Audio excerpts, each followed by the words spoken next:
Assalamualaikum warahmatullahi wabarakatuh.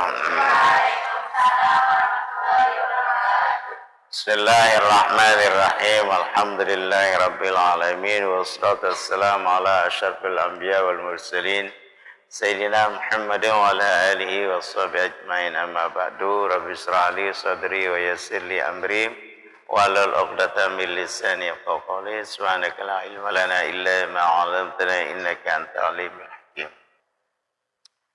Untuk berkahnya acara pengajian kita, mari kita buka dengan sama-sama membaca basmalah. Bismillahirrahmanirrahim. Materi pengajian kita pada malam ini sama dengan malam rubuh yang dulu, yaitu adab bergaul dengan manusia bagian yang kedua. Kemarin kita sudah bahas mengenai tentang ikutilah petunjuk agama dalam beradab kepada manusia, dan yang kedua kita sudah sampaikan beradab dengan perkataan dan perbuatan. Nah sekarang insyaallah yang ketiga dan keempat. Yang ketiga adalah adab memberi salam dan menjawabnya. Kita mengambil rujukan itu dari firman Allah Surat An-Nisa ayat 86. Ini adab memberi salam dan menjawabnya. Di dalam surat An-Nisa ayat 86 Allah berfirman, wa idza huyyitum bi tahiyatin fahayyu bi ahsana minha aw rudduha innallaha kana ala kulli syai'in hasiba. Artinya, dan apabila kamu diberi hormat dengan satu penghormatan, maka hendaklah kamu balas beri hormat dengan cara yang terlebih baik daripadanya, atau hendaklah kamu balas dia sama.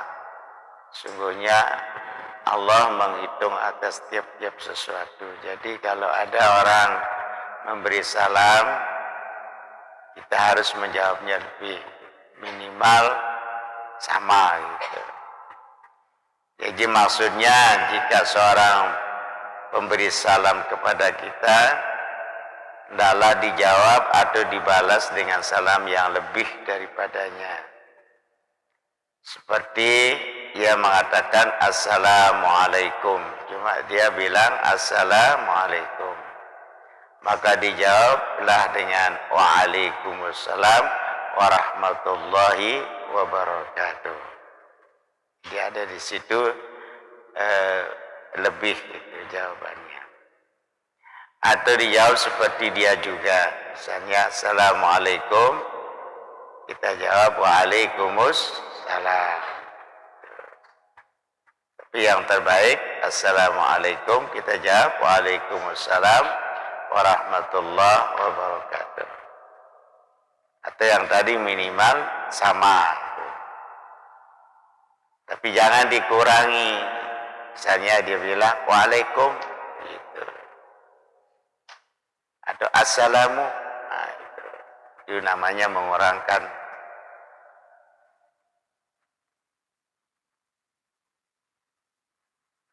Seperti yang mengucapkan assalamualaikum warahmatullah, lantas dijawab dengan waalaikumsalam, berarti ini kurang. Yang misalnya mengatakan assalamualaikum warahmatullah, tapi dia cuma jawab waalaikumsalam, itu berarti kurang. Lantas dijawab dengan waalaikumsalam, ini kurang, bahkan dinamakan dia kurang adab namanya. Misalnya ada orang beri salam assalamualaikum warahmatullah, cuma dia jawab waalaikumsalam. Nah itu orang itu disebut dia kurang adab namanya. Dan kalau ia mengucapkan assalamualaikum warahmatullah, jawablah dengan waalaikumsalam warahmatullahi wabarakatuh. Tapi kalau dia mengucapkan salam yang penghabisan ini, maka jawablah yang sepertinya juga. Tapi dengan ditambah cara yang lebih hormat, dengan suara yang lebih tegas dan lebih terang daripadanya. Nah, cara ini pun masuk dalam bagian pembalas penghormatan lebih daripada menerimanya. Di dalam hal-hal ini pun ada adab-adab yang lainnya. Bukan adab menjawab saja, tapi ada juga yang perlu diperhatikan, adab memberi salam yang lain. Yaitu orang yang berkendaraan disuruh memberi hormat kepada yang berjalan kaki. Misalnya kamu naik sepeda motor atau temanmu jalan kaki, kita yang di atas kendaraan itu memberi salam kepada orang yang berjalan kaki. Orang yang berjalan disuruh memberi hormat kepada orang yang sedang duduk. Kalau berjalan, yang berjalan itu memberi salam kepada orang duduk. Dan orang yang sedikit memberi salam kepada orang banyak. Saya kita datang sudah jamaah banyak, kita yang datang itu memberi salam. Lebih jauh perhatikanlah sabda Nabi Muhammad sallallahu alaihi wasallam. Yusallimur rakibu 'alal masyi wal masyi 'alal qaidi wal qalilu 'alal katsir. Rawahu Bukhari wa Muslim. Adalah orang yang berkendaraan memberi salam kepada orang yang berjalan. Dan orang yang berjalan kepada orang yang duduk. Dan orang yang sedikit kepada orang yang banyak. Itu adabnya. Dan kalau bertemu bersama-sama jalan, misalnya dia jalan, kita jalan, maka yang mendahului salam itu adalah yang lebih utama. Siapa yang lebih duluan beri salam, berarti itulah yang mendapat afdolnya gitu. Kalau sama Pak, sama-sama jalan. Sabda Nabi Muhammad sallallahu alaihi wasallam,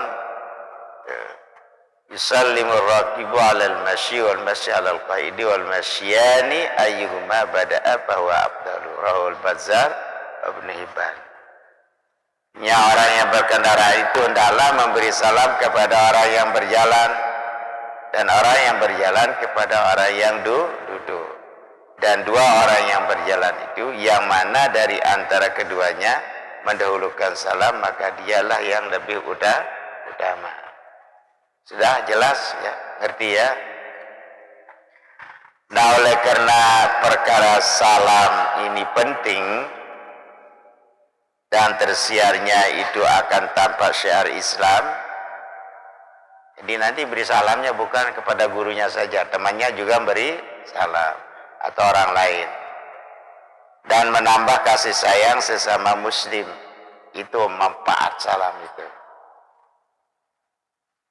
Maka dianjurkan oleh Nabi SAW supaya menyiarkan salam secara luas dan kepada semua muslim yang kita kenal dan yang tidak kita kenal,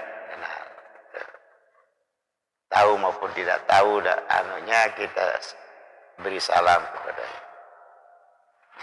Lebih jauh perhatikan riwayat hadis di bawah ini, an Abdullah bin Amri bin As radhiyallahu anhuma anna rajul sala Rasulullah sallallahu ayul islami khair qala tut'imu ta'ama wa tarakus salam ala man arabta wa man lam ta'rif. Bukhari Muslim wa Abu Daud Nasai wa Ibnu Majah. Diriwayatkan dari Abdullah bin Amr bin As radhiyallahu anhuma bahwasanya seorang laki-laki bertanya kepada Rasulullah SAW. Apa pertanyaannya? Cara Islam apakah yang paling baik? Itu yang ditanyakan kepada Rasulullah. Cara Islam apakah yang paling baik? Jawab Nabi, engkau memberi makan satu dengan makanan. At'imut ta'am. Kalau ada itu kita berikan dia makan. Yang kedua, engkau memberi salam kepada orang yang engkau kenal dan kepada orang yang engkau tidak kenal. Tapi kalau dia non muslim itu tidak usah beri salam. Itu bilang aja alaikumussalam atau alaiyassalam. Kadang-kadang orang non-muslim banyak yang beri salam kepada kita kan. Dia jawab alaiyas salam. Bukan alaikumussalam. Alaiyas salam. Ada yang mengatakan alaikumussalam. Dalam hadis yang lain sabda Nabi Muhammad SAW, la tadkhulunal jannata hatta tu'minu. Kamu tidak bisa masuk surga sehingga kamu jadi orang beriman. Jadi syaratnya masuk surga itu adalah beriman. Wala tu'minu, tidak dianggap kamu orang beriman hatta tahabu, sehingga kamu saling mencintai.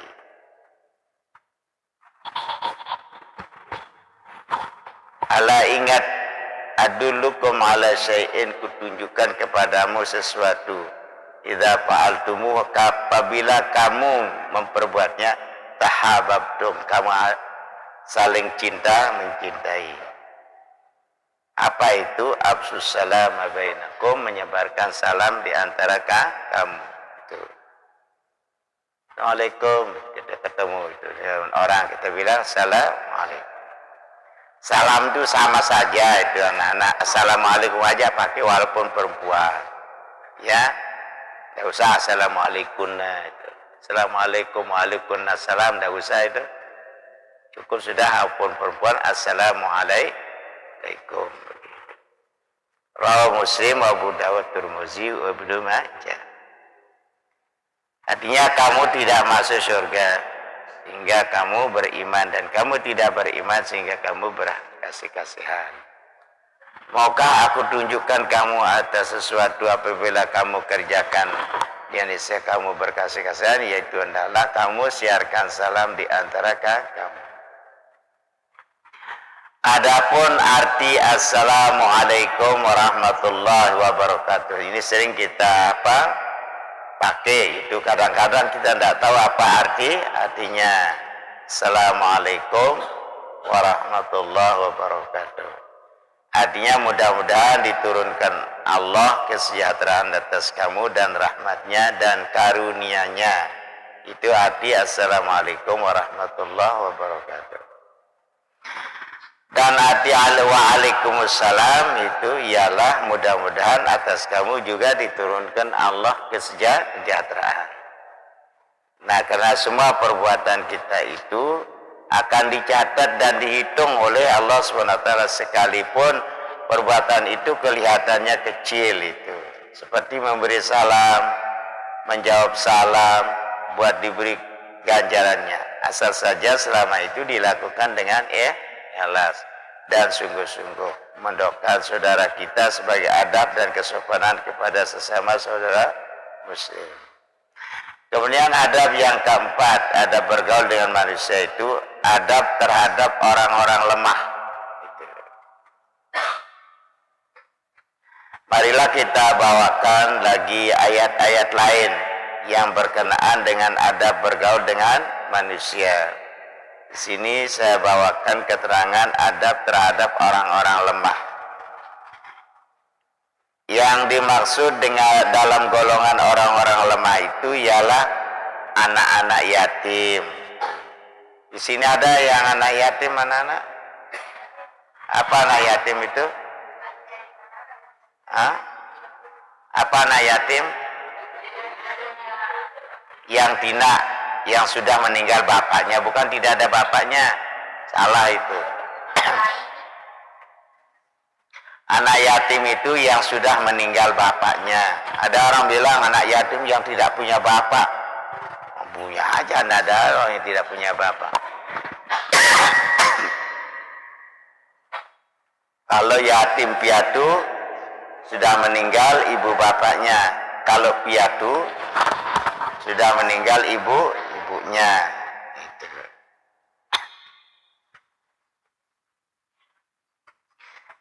Jadi dimasukkan dalam golongan orang-orang lemah itu ialah anak-anak yatim. Nah, anak-anak, kita lihat di sini firman Allah Subhanahu wa taala dalam surat Ad-Duha ayat 9 sampai 11 mengenai tentang anak yatim. Fa'ammal yatima fala taqhar wa ammas sa'ila fala tanhar wa amma bi ni'mati rabbika fahaddits. Fa'ammal yatima fala taqhar. Sebab itu adapun anak yatim maka janganlah engkau kerasi. Nah, nanti siapa tahu kamu itu kawin dengan orang yang sudah punya anak kan? Tuh, ya. Punya anak tiri kan? Siapa tahu itu. Ya.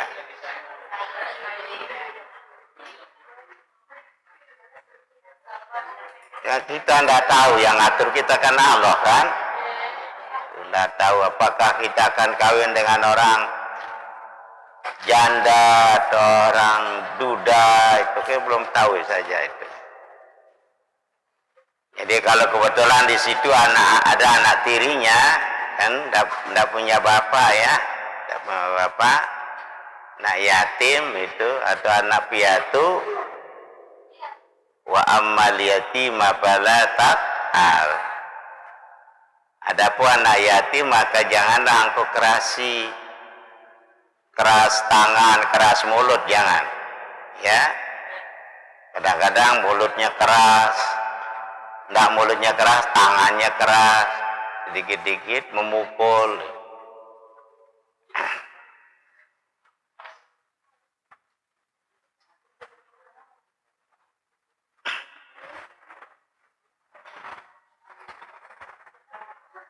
Wa ammasaila fala tanhar.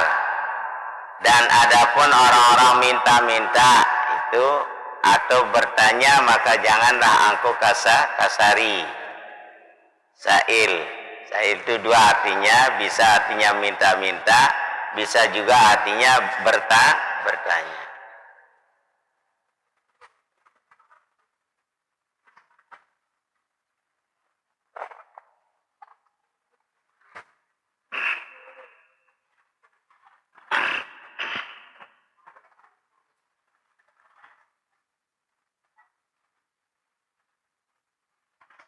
Jadi orang minta, orang bertanya tidak boleh dikerasi, dikasari. Wa amma bi ni'mati rabbika fahadits. Adapun nikmat Tuhanmu maka hendaklah engkau dermakan.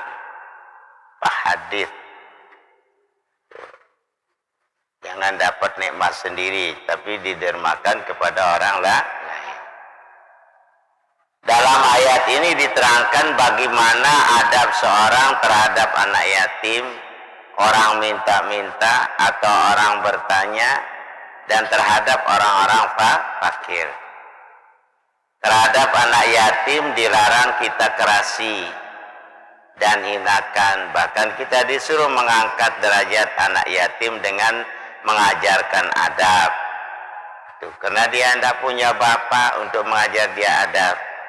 Kita lah yang mengajarinya dan mendidiknya dengan perangai yang mulia, akhlak yang baik, supaya kelaknya dia dapat menjadi anggota masyarakat yang berguna.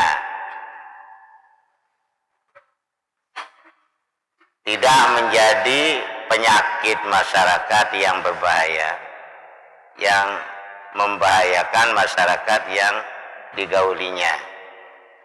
Nah, inilah anak-anak mengenai tentang anak yatim. Terhadap orang minta-minta atau orang datang bertanya sesuatu, janganlah kita kasari, tidak boleh kita kasar. Tidak boleh kita bentak-bentak. Tetapi berikanlah sesuatu yang ada pada kita, apa yang kita punya, itu ya. Maksudnya jangan kasih badannya itu, tapi kasih apa yang kita punya. Misalnya kita punya uang, kasih uang. Kalau punya beras, kasih beras, gitu kan. Atau jawablah dengan baik. Kalau tidak punya apa-apa, mohon maaf, nanti lain kali kesini ya, gitu kan. Kadang dibentak orang, kok gemuk, pakaiannya baik-baik, minta lagi. Nah, kan itu membentak namanya. Dia kan tahu dirinya pakaiannya baik apa enggak? Tahu dirinya gemuknya, tahunya apa enggak? Masa kita yang beritahu ini gemuk-gemuk, pakaiannya bagus, minta-minta. Kan dia lebih dulu tahu, kenapa kita harus beritahu dia kan? Gitu. Pendeknya, kalau tidak dapat memberikan sesuatu kepada orang yang datang meminta, maka masih dapat kita menolaknya dengan cara yang baik. Bukan dengan cara kasar. Juga harus diingat, itu memberikan sesuatu pun harus cara yang baik. Jangan cara yang dapat melukai dan menyakiti hati yang menerima pemberian. Ini termasuk kurang adab dan tidak sopan.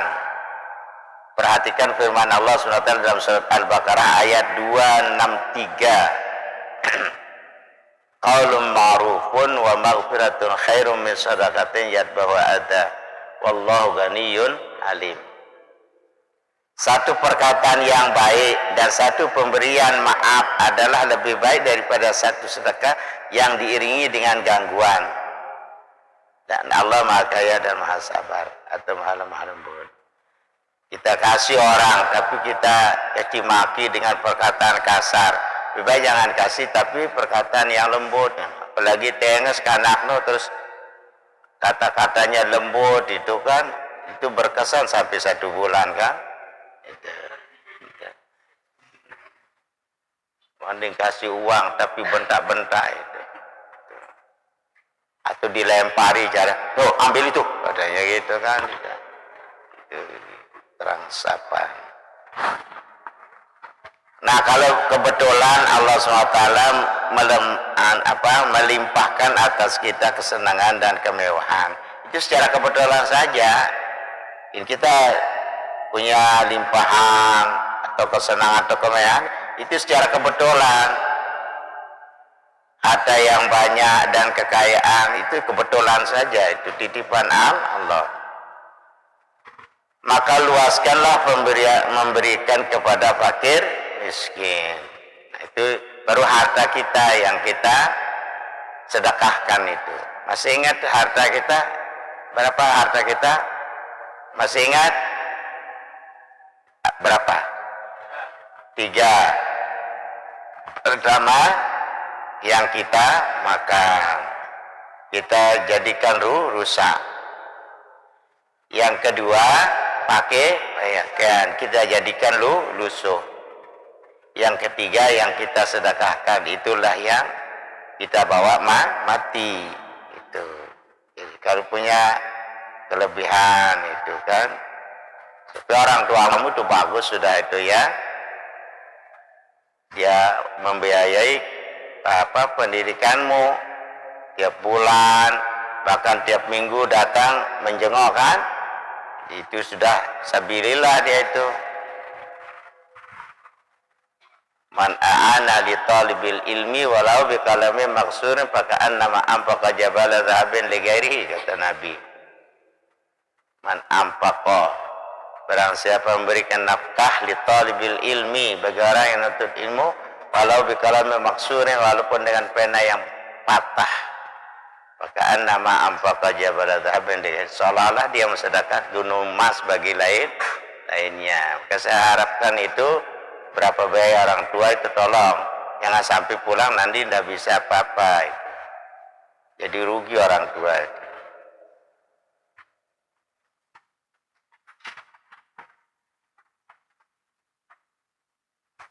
Menolong orang-orang yang berada dalam kesusahan dan membelanjakannya di tempat kebaikan.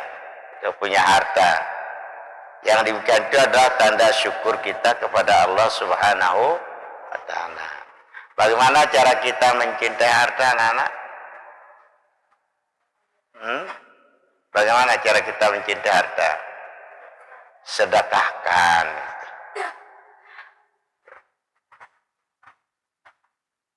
Jangan dengan pelit.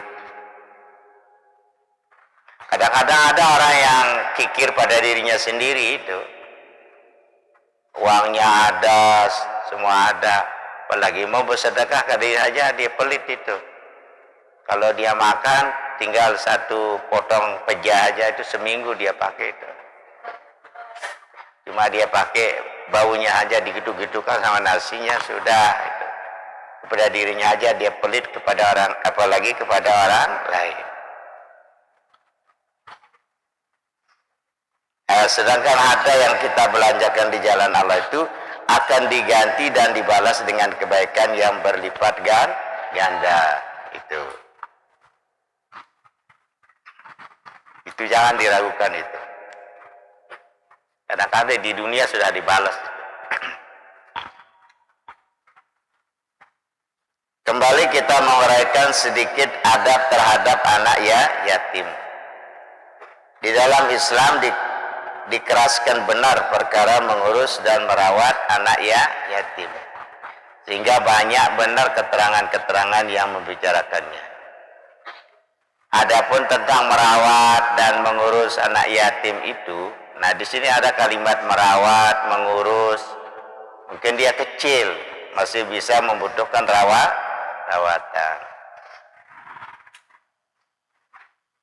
Adalah termasuk kewajiban bagi orang yang mampu membuat mengurusnya. Jadi kalau orang mampu untuk mengurus anak yatim, diharuskan dia untuk mengurus anak yatim. Segala kebaikan dan perbaikan buat kemanfaatan anak yatim itu boleh dilakukan, terutama dalam perbaikan rohaninya, pendidikan rohaninya. Dengan memberikan didikan dan pelajaran agama dan ilmu-ilmu pengetahuan yang bermanfaat. Kalau anak yatim itu ada mempunyai harta benda, seandainya kata anak yatim punya harta benda, ditinggal sama orang tuanya tapi sawahnya banyak, itu dia masih kecil, itu peninggalan orang tuanya hendaknya dirawat dan dijaga dengan baik. Baiknya diperdagangkan supaya tumbuh dan bertambah. Bahkan kita harus kembangkan itu. Jangan dihabiskan sia-sia juga. Jangan dilupakan memperbaiki akhlak dan tingkah lakunya. Cobalah perhatikan firman Allah SWT itu di dalam perkara mengurus anak, merawat anak yatim sebagai tersebut di bawah ini. Surat Al-Baqarah ayat 220. Wa yas'alunaka 'anil yatama qul islahul lahum khair wa in tukhalituhum fa ikhwanukum wallahu ya'lamul mufsida minal muslih walau sya'allahu la'anatakum innallaha azizun hakim. Artinya, dan mereka akan bertanya kepadamu dari hal mengurus anak-anak yatim. Katakanlah bahwa perbaikan bagi mereka itu ada lebih baik, dan jika kamu bercampur urusan dengan mereka, maka mereka itu saudara kamu, dan Allah mengetahui orang-orang yang berbuat jahat daripada orang yang berbuat baik. Dan jika Allah kehendaki, niscaya Ia beratkan kamu. Sesungguhnya Allah Maha Gagah, Maha Bijaksana. Ini mengenai tentang bagaimana cara kita mengurus anak yatim. Dan hendaknya diingat pula bahwa makan harta anak yatim itu dengan cara yang curang atau zalim atau dengan cara tipuan adalah sama dengan makan api neraka. Ada anaknya, saya juga dia, ibunya itu, bapaknya, suaminya dulu meninggal, terus anaknya masih kecil-kecil. Anaknya itu namanya apa? Anak yatim. Yang ngurus dia siapa? Ibunya. Tanya ada anak-anak itu orang perempuan paling dulu masuk surga itu. Siapa itu? Orang perempuan ditinggal mati oleh suaminya, punya anak kecil, dan dia masih produktif. Si perempuan ini masih produktif. Misalnya anaknya 2 kan masih ganteng dia itu kan, itu. Tapi ditahan dirinya tidak mau kawin demi untuk menjaga anak-anaknya. Itu paling dulu dia masuk surga itu.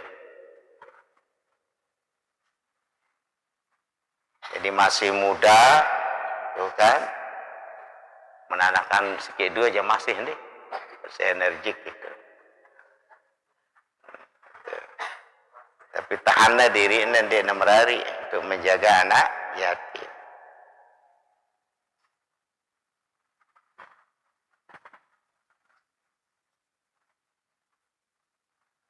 Nah, jadi tidak boleh kita memakan harta anak yatim.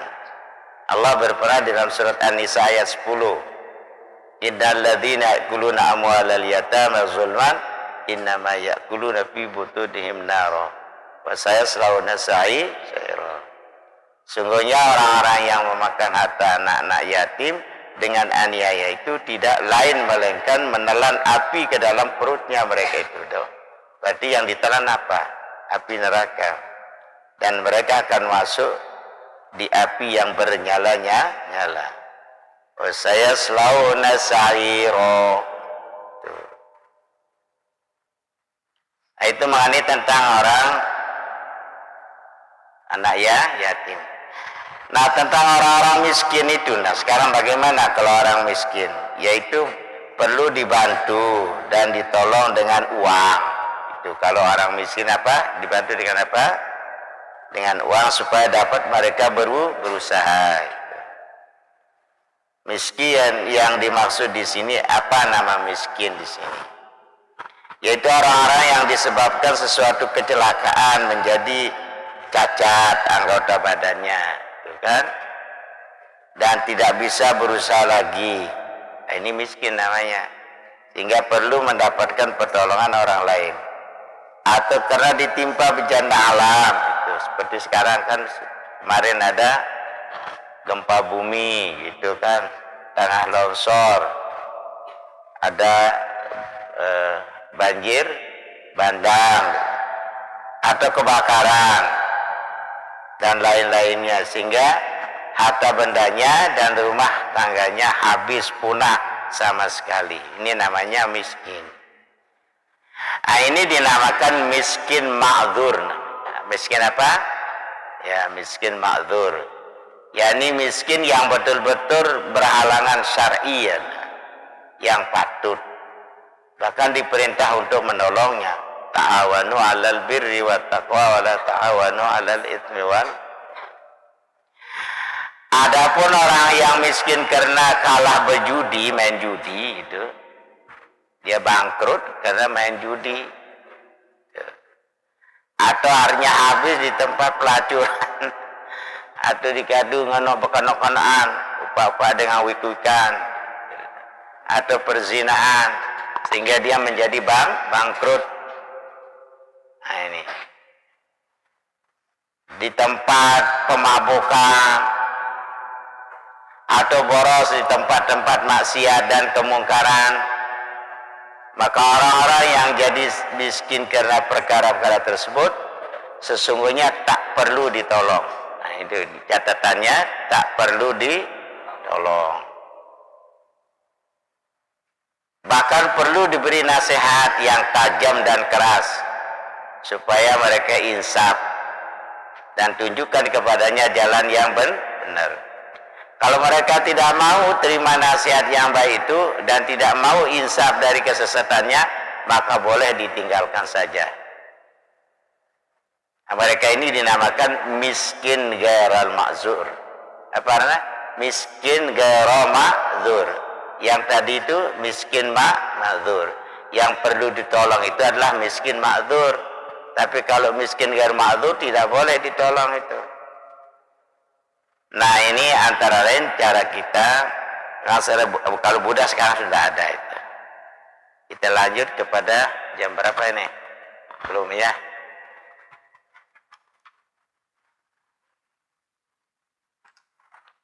Nomor berapa tadi? 3, 4 ya. Nah sekarang nomor 5. Bacanya 10 ini. Bergaul dengan manusia itu yang kelima, jangan memutuskan pemberian. Perhatikanlah pula lain-lain ayat Al-Quran yang bertalian dengan adab pergaulan kepada manusia. Coba kita lihat surat An-Nur ayat 22. Allah berfirman, وَلَا يَأْتَلِي أُولُو الْفَضْلِ مِنْكُمْ وَالسَّعَةِ أَنْ يُؤْتُوا لِلْقُرْبَى وَالْمَسَاكِينِ وَالْمُهَاجِرِينَ فِي سَبِيلِ اللَّهِ وَلْيَعْفُوا وَلْيَصْفَحُوا أَلَا تُحِبُّونَ أَنْ يَغْفِرَ اللَّهُ لَكُمْ وَاللَّهُ غَفُورٌ رَحِيمٌ. Janganlah orang-orang yang mampu dan berkelapangan dari antara kamu bersumpah tidak mau membantu akan keluarga yang hampir. Nah itu. Jadi wah dia kuja bantu betul tolang nih misalnya. Itu dia bersumpah. Dan orang-orang miskin dan orang-orang yang berhijrah di jalan Allah. Tapi hendaklah mereka memaafkan dan hendaklah mereka meridhokan. Bukankah kamu suka Allah berikan ampun kepada kamu? Nah itu yang harus kita pikirkan, itu Allah saja dia suka memberikan ampun itu. Apalagi kita. Dan Allah Maha Pengampun, Maha Penyayang. Seringkali orang-orang kaya memutuskan pemberiannya kepada keluarganya yang hampir, yang miskin, yang bekerja dan berjuang di jalan Allah, disebabkan ada hal-hal yang tidak disukai oleh orang yang kaya itu. Perbuatan semacam ini dilarang oleh agama, karena menunjukkan tidak ada adab pada diri orang yang kaya itu. Bahkan agama Islam suruh memaafkan kesalahan orang lemah dan miskin itu. Sebagaimana juga orang kaya suka supaya Allah memaafkan kesalahannya. Nah, sebagai contoh ya, baik juga di sini saya bawakan itu sebab turunnya ayat Al-Quran tadi. Surat An-Nur ayat berapa tadi? 22. Asbabun nuzulnya apa ayat ini? Waktu Siti Aisyah radhiyallahu anha. Kamu tahu Siti Aisyah? Siapa itu? Hah? Istri Rasulullah SAW. Yang paling pintar, paling cantik, perawan lagi. Istri Nabi SAW dipitnah oleh orang-orang kaum munafik gitu. Kepala kaum munafik yang memfitnah dia bernama Abdullah bin Ubay, dengan menyiarkan kabar bohong dan tersiar luas di kalangan kaum muslimin sampai terdengar oleh Nabi dan Siti Aisyah sendiri, juga Abu Bakar Siddiq radhiyallahu anhu sebagai ayahnya pun mendengar. Siapa ayahnya Siti Aisyah? Siapa? Abu Bakar Siddiq. Bahwa Siti Aisyah disiarkan berbuat serong kepada seorang pemuda. Nah itu dikatakan, coba istri Nabi berani dia katakan berbuat serong. Seorang pemuda yang membawanya dan mengantarkannya pulang ke kota Madinah. Dengan tidak omong sedikit pun, baik dia maupun Siti Aisyah dalam suatu perjalanan kembali dari medan perang. Siti Aisyah tidak bicara sama pemuda-pemuda itu, juga tidak bicara gitu. Berhubung Siti Aisyah tertinggal dari kapilahnya, ditinggal sendiri dia waktu itu, kena mencari kalongnya yang hilang. Kebetulan Siti Aisyah waktu itu kalongnya hilang, itu yang dicari, kok ditinggal dia sendiri itu. Nah pemuda yang tersangka dan dipitnah ialah namanya Safwan Mu'attal As-Sulami. Siapa yang memfitnah dia tadi? Siapa nana tadi? Nah, yang memfitnah dia itu siapa itu? Abdullah bin Ubay. Kawan Siti Aisyah pulang itu siapa namanya? Safwan bin Mu'attal Sulami. Tetapi sudah turun ayat 11 sampai ayat 22 dari surat An-Nur tadi yang kita bicarakan sekarang ini, ternyatalah kesucian dan kebersihan Siti Aisyah dan juga Safwan tadi sebaliknya tampaklah dengan terang kepada umum kaum muslimin tentang kedua kepalsuan, kedustaan, kepalsuan dan kebohongan kaum munafik dan kepalanya yang telah menyiarkan kabar dan palsu itu. Ya biasa dengan munafik dong pikiran pihak fitnah itu. Fitnah guru ya dengan munafik dong.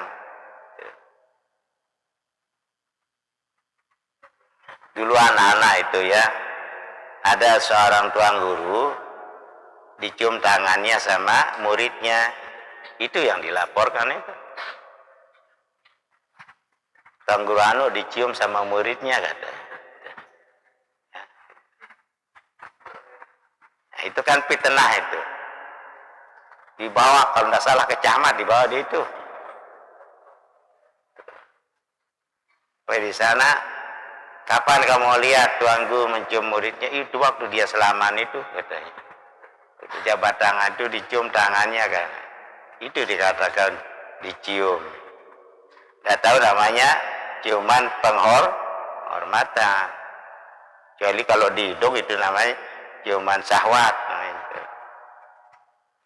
Nah sehingga hampir saja terjadi perkelahian besar sesama muslim. Disebabkan fitnah yang sangat jahat itu dari kepala kaum munafik. Namanya siapa? Abdullah bin Ubay. Tadi para ngenu anak nama deh Abdullah bin Ubay itu tukang fitnah dengan munafik lah.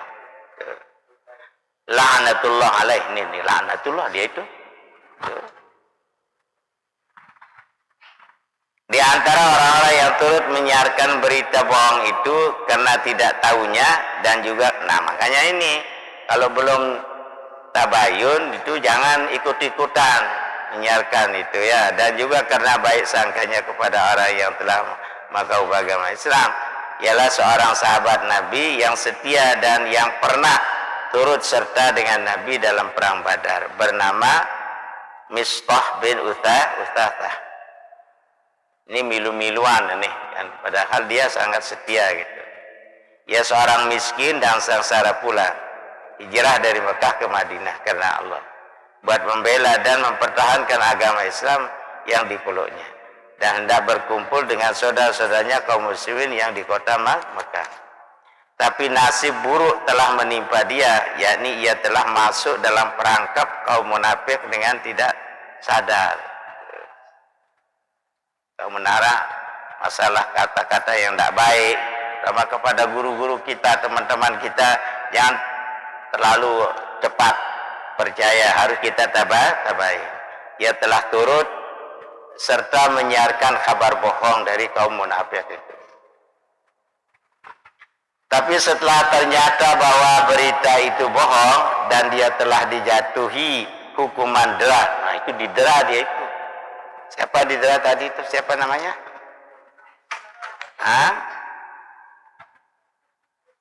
Mistah bin Uthathah. Siapa namanya? Mistah bin Uthathah. Dihukum dera dia itu. Tahu nama dera? Dipukul dia. Dipukul 80 kali karena menyebarkan fitnah bohong. Kalau di Indonesia apa namanya itu membuat fitnah bohong itu? Itu apa namanya? Kebencian kan?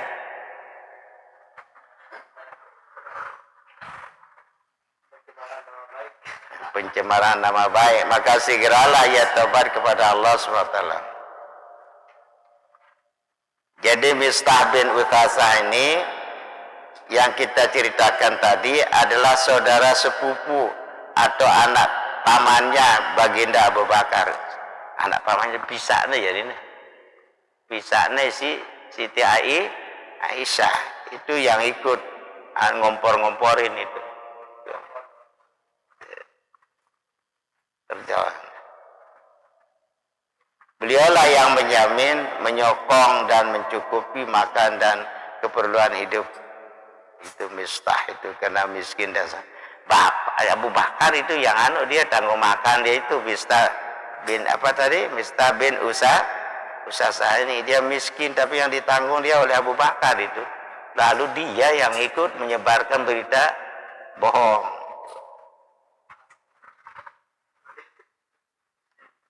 Miskin tukang fitnah. Tapi tatkala Abu Bakar mendengar bahwa Mistah turut serta dalam komplotan kaum munafik, maka bersumpahlah baginda Abu Bakar tidak mau lagi memberikan bantuan apa-apa kepada Mistah. Nah ini dalilnya itu. Kalau orang jahat itu walaupun dia miskin, tidak perlu kita bantu. Ini dengan maling teblian ketopok.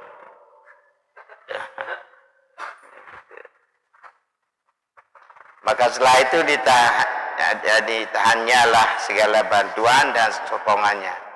Tak diberikan sama sekali sama Abu Bakar itu. Karena dia mempindah Siti Aisyah. Misalnya lagi itu. Istri Nabi lagi.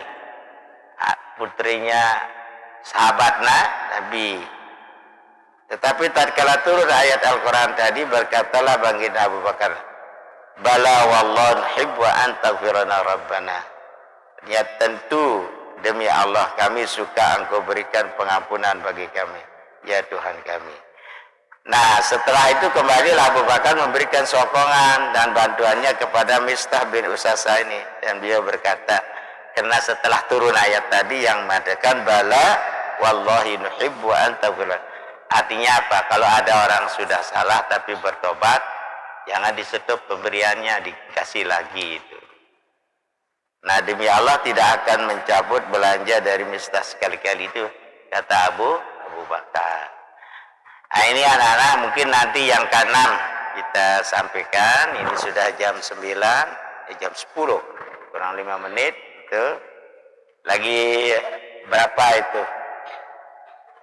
Lagi 10 banyaknya, lagi 4 ya. Insyaallah nanti kita selesaikan pada malam Rebo yang akan datang. Hadanallah ila sabil fa ila darin najah wal mawfiq ila tariq. Assalamualaikum warahmatullahi wabarakatuh.